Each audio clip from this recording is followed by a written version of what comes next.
So as we get into this chapter, to be able to simplify or solve the problem, we have to be able to sketch it.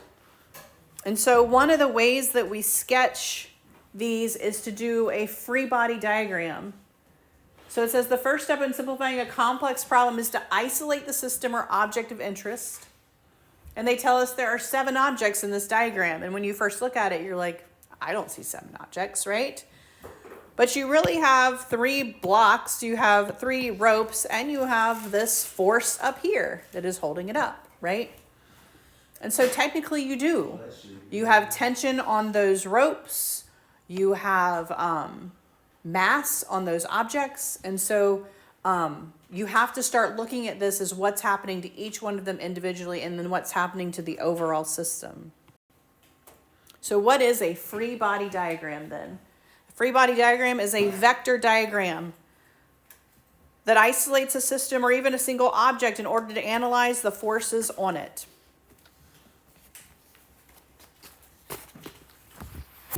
So they may say 3 boxes and strings, but you may have to figure out what's going on with this one box, what's going on with this next box, to be able to figure out what's going on across the board in that system. And so a free body diagram is one of the ways to do it. So some rules for sketching free body diagrams, and these are kind of 1, 2, 3, and 4 on your outline, on your handout. You have to identify the system. So you have to read the entire problem and figure out the entire system, identify the system that is happening. Are they acting on each other? The second thing you're going to want to do is you're going to identify the forces. Are there forces pulling up? Are there forces pulling it down? In some situations, to the left and to the right, what are all the forces that are acting on these objects in your system? The next thing we're going to do is sketch the vectors. Remember, vectors have magnitude and direction. And so it's very possible that there are multiple vectors acting on your objects. If the object is in the center of the system, you can see that there's tension pulling up, tension pulling down, force pulling down. Remember, tension is just a type of force on it. And then you want to verify your sketch. If I have multiple things going in the same direction, they are acting together. If it's the opposite direction, it's acting against it. So you can see that the force and the tension on this one little box combined. Those were both pieces of what was happening to it. So not only do we have the gravitational pull, we have a string pulling on it too, with tension, keeping it in a specific place. And so as we look at this system here, we have this center block, and that's the one that they drew for us a minute ago. We have the force. Well, that's just the natural gravitational pull of the mass on that object. But we also have this string that's getting pulled down. What else is on that string? Well, this object's on that string. So not only is the object being pulled down by its own mass and gravity, it's also being pulled down by what's happening with this box as well. What's going up? Well, we have some tension up all the way up through the system. And so you have to start thinking about this as multiple things happening to this particular object. So what do we talk about when we're transmitting forces in a line? The first thing that you're going to hear is the term ideal string, okay? It's exactly what it sounds like. If we had the perfect string, this is what it would do, right? So when we're drawing these systems and these tension, you're thinking about the ideal string here. They do not have mass. So when we're doing these systems, we're not going to take into consideration the mass of these strings. So then they would not affect the acceleration of the objects. So the string itself, we're going to say it doesn't have a calculable mass. It's not mass enough to affect it. So it's also not going to affect acceleration, whether upward or downward acceleration. They do not stretch. This is the ideal string, not necessarily real life strings, okay? So these strings that we're going to separate these systems by when we set up these problems, we're going to assume right now that they're not stretching, all right? So they don't have mass, so they won't affect the acceleration, and they do not stretch. Ideal strings, they only have pulling forces, not pushing forces. Think about it. If I push with a string, the string is just going to collapse, right? So you can't push an object with a string. So it's only pulling forces, meaning whether it is hanging from it and the force is going down or whether it's being pulled up, it's still a pulling force. And the forces are exerted only in line with the string. So we're not going to say that we have an outside force going this direction. When we draw these free body diagrams, the force itself is going in the same direction as the string. So as we draw these free body diagrams to help us understand what's happening, that's what we're keeping in mind when we talk about the ideal string for these objects. Transmitting forces. All the objects connected by a string pulled will have the same speed and acceleration. So when you calculate the acceleration of the system, that will apply to each of the individual pieces too, is basically what it's telling you. Now, in real life, strings do have mass and they do stretch, but we consider these facts small enough to be ignored when we're doing these free body diagrams. So they would not ignore that fact building a bridge, okay? They would not ignore the fact that those cables are massive and from the same root word have mass, right? So building a bridge with cables, they're going to obviously take into consideration that because whatever's holding those cables up has to also be able to hold up the mass of the cables as well as the mass of the bridge. But for our free body diagrams, it is insignificant enough that we can just ignore it for these, okay? Specifics of the problem dictate the best approach. So drawing these diagrams is, they call it an indispensable step. It's not something you want to skip, all right? You do want to kind of try to draw a picture because what is happening to the individual objects will depend on how it is drawn in the picture. And so you don't want to just skip over the idea of these diagrams, even if you think you have it all figured out. So let's talk about the system of the connected objects here. So we have individual objects, right? I think of it like in my math brain, I think of it almost like elements of it. We have the individual objects. We have the whole system compared to the individual. So we have the objects and what it's doing to everything else. We have the whole thing together and what it's doing to the individual objects. And then we look at what all they've told us about the objects themselves. They may tell us the mass. They may tell us something besides that, like force that's exerted up to hold it, right? And the way they describe it could say it could be a pulley system. It could just be something suspended. But they will tell us bits and pieces of information, kind of like any of these math problems. You got to figure out what you have and what you need. All right, so how we're going to do this is we're going to first draw the overall diagram.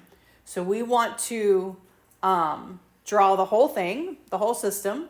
We want to look at what's affecting each of our individual pieces. So draw one or more free bodies. So these are the pieces in between, and select a coordinate system. So, you know, obviously the way that we typically do it, if a force is pulling up, I'm going to assume that's my positive direction. If a force is pulling down, I'm going to assume that's my negative direction, right? So when it says coordinate system, you don't necessarily have to like draw a coordinate plane. What it's saying is establish what you consider to be positive force and what you consider to be negative force on your system, okay? So that when it says coordinate system, you've got to think, okay, this direction is positive, this direction is negative, so that after you have drawn it, you always apply those correctly, those positives and negatives. This is why it's called the extension or applying Newton's laws, is once you have drawn this, now you can apply force equals mass times acceleration to the diagrams. You can do it all together. You can do it separately. I do it a little bit differently than the book did it, but I'm going to show you both ways because you have to use a piece of it afterwards. So, but you can apply those rules. Newton's laws apply. Force equals mass times acceleration. So you're going to see that over and over. We're just kind of throwing in the term tension now. So let's look at the example. This is the first example that you have. All right. Calculating tension. So we have two blocks that are connected with ideal string, our little term there, as shown in the image. And so they have this little picture over here. The system is accelerated upward by a 125 Newton force. So they've told us a direction and the force that's being applied. It's applied to a second ideal string. The masses of the blocks are 5 kilograms and 1 kilogram respectively. So in this order, they've told us the first one that we come to is 5 kilograms. The second one that we come to is 1 kilogram. What is the acceleration of the entire system?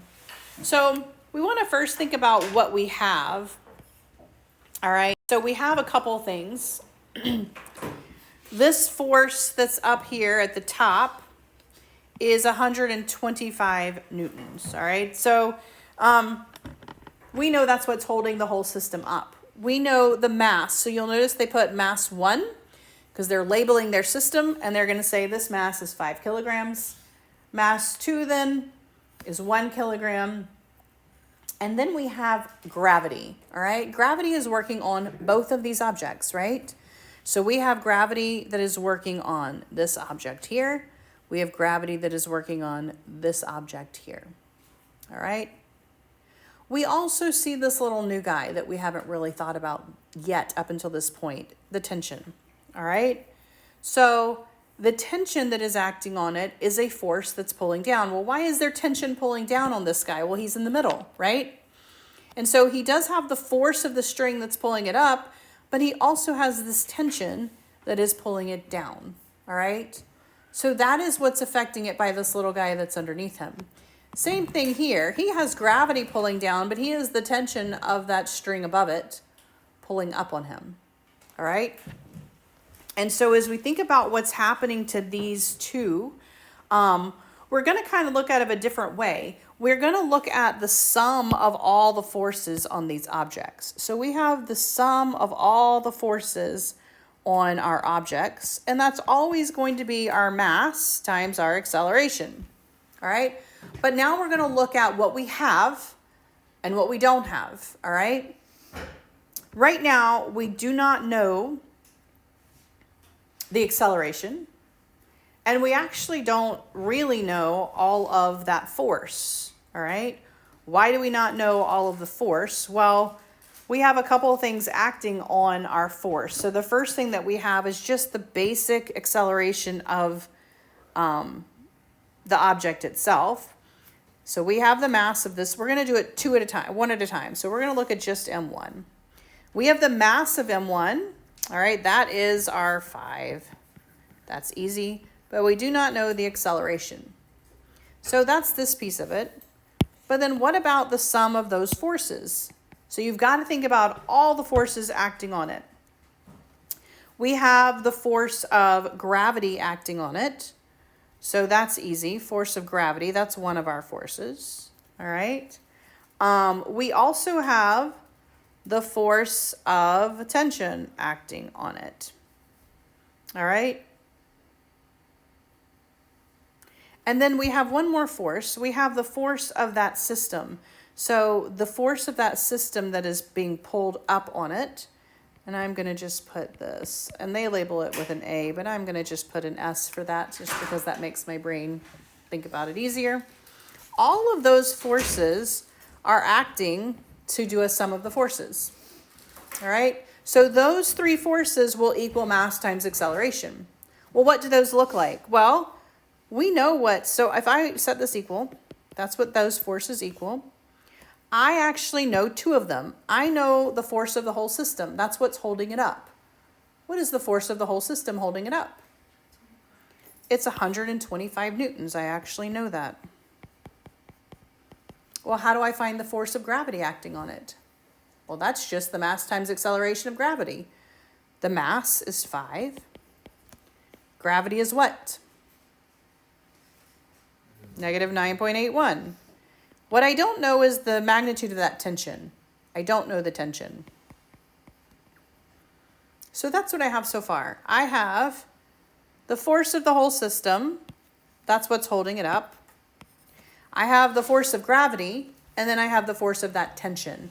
And the sum of those forces, sum of the forces, that's actually what our equation is mass times acceleration. I also don't know the acceleration of this whole entire system. So the acceleration is not just gravity. The acceleration is the whole system acting on it. All right? At this point, we actually do not know if it's moving up or down. We don't. We don't know the acceleration here. So we want to simplify our equation. What do you get when you do that? So you get that right there. Remember, this is my force. So if you can write in newtons if you want to. Over here, I mean, it doesn't really matter. You can leave it.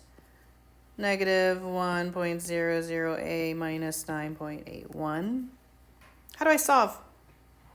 Variables to one side, numbers to the other, so solve it. Add your 1 over. You're going to get 6.00a, which is why you can do it the other way that you were talking about. Equals, you should get approximately, it's not exact because we've done some multiplication. How do I solve for acceleration? What's my last step here? Divide. At this point, we're really just doing algebra. In all of this, I think we had 3 significant digits, so 11.0 is where you'd probably leave it with significant digits. That is acceleration. All right.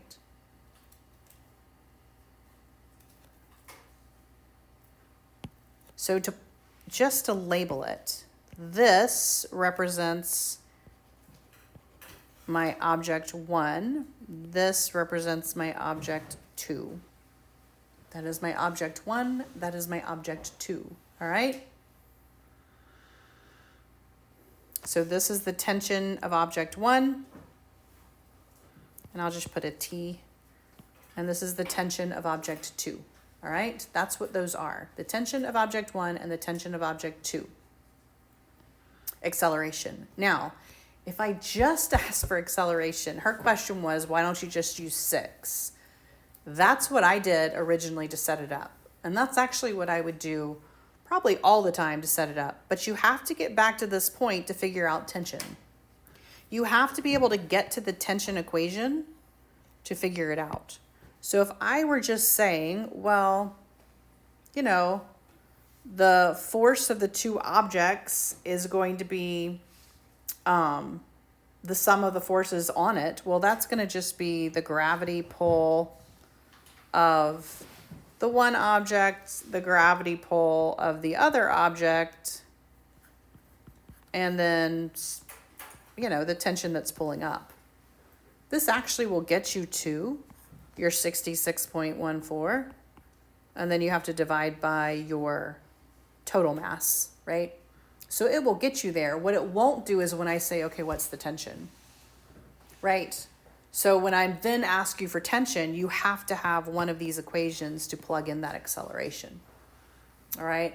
So the reason I showed you this method of calculated on this box, calculated on that box, is because if it goes back and asks you for tension, you have to have your tension for one of the boxes so that you can plug it back in and solve. Because the next thing they're going to ask us after we did acceleration is, what is the tension? Well, they equal each other, just negated, so I just have to plug in what I'm missing. So when they ask me for the next piece of it is, what's the magnitude of the tension on the string between the blocks? Well, I'm going to plug it back into one of those. So if they just needed acceleration, you could calculate your total force and divide by your total mass. Okay? Your total force is going to be just the sum of the objects and their gravitational pull. Why is that? Why can I jump here and not consider tension right here? Any takers on that? Why am I not considering tension, and why does it work out the same? So if you just add up the total sum of the objects, that's 6 kilograms, and you multiply it by your 9.81, all right, and you add the 125, you will get 66.4. Divide by 6, you're going to get the same acceleration. That's a much easier equation, right? If I was just doing acceleration of the entire system, that's all I need. Why does the tension not come into play there? Why do you get the same answer? What did we say about the tensions? What are they? So if you look at this, what did I say about them? We said, yeah, they balance each other out, don't they? So the tension pulling down on this is equal to the opposite tension pulling up. So in the overall system, the tension cancels itself out, okay? If you're trying to solve the tension, though, you have to do it on an individual basis. So if I want the acceleration of the whole system, I don't have to worry about tension, because tension is, by Newton's laws, naturally balancing itself out. The The tension on this box pulling down equals the tension on this box pulling up. So in the overall system, the tension is not affecting the entire system. The tension is affecting the individual boxes. All right? So in the overall system, I can go straight to my acceleration. You have a total mass of 6, an acceleration of gravity, and a positive acceleration pulling up, or positive force pulling up. This is my overall force divided by my overall mass is my overall acceleration. All right? However, if I'm doing it individually, I have to consider tension. All right? Because there is individual changes that are happening to those boxes. In the overall system, the tensions cancel each other out. In the individual boxes, they do not. And so to calculate tension, I have to have one of these equations to be able to plug it back in. And so if I take this acceleration, which is what the next question, then I'm going to do the 75, 95 me. If I take that acceleration, the 5 times my acceleration, because that's how I simplified it, then I will get the overall tension. The overall tension on this guy is going to be negative 20.9. Why? Because he's pulling down. So what would the tension be on the smaller box? If on the larger box going down, it's going to be a positive 20.9 on the smaller box, pulling up. That's why in the overall system, they don't affect it. Because the larger box has negative 20.9 newtons on it. The smaller box has positive 20.9 newtons on it. Overall, it didn't affect the acceleration of the system. They canceled, right? But individually, it did affect the force on each individual box.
All right, so I've just set this up with the total system. Then I picked the middle box to figure out the force of the tension. So the total force on that box is the 120 up, the mass of that box times gravity plus the tension. That's the total force, and that equals mass times acceleration. We already calculated the acceleration, now we can plug it in. And then I just solved my equation for t. I took this minus the 120 minus that, and you get 72, negative 72 down.